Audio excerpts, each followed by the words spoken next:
Pemirsa, pemerintah Provinsi Bali belum lama ini mengeluarkan surat keputusan SK tentang penetapan status siaga darurat bencana kekeringan, kebakaran hutan dan lahan di Provinsi Bali yang berlaku sejak 19 Oktober hingga 1 November 2023 mendatang.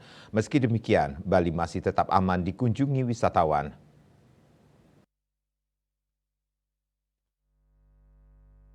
Hal tersebut ditegaskan Kepala Dinas Pariwisata Dispar Provinsi Bali Cokorda Bagus Pemayun. Dikatakannya keadaan Bali masih terkendali. Meski dalam status siaga darurat bencana, Bali masih aman untuk dikunjungi oleh wisatawan.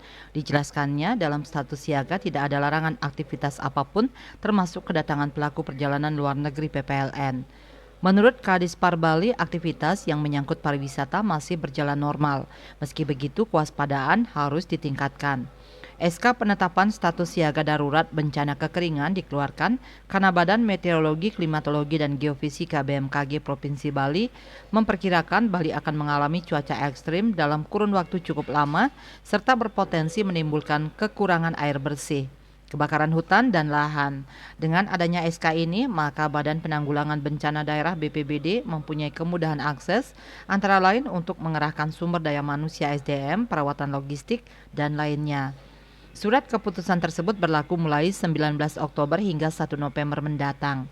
SK nantinya dapat diperpanjang atau diperpendek sesuai kondisi dan kebutuhan penyelenggaraan penanggulangan darurat bencana. Kehadiran SK ini sebagai langkah untuk meminimalkan dampak yang terjadi. Widya Stuti, Bisnis Bali melaporkan.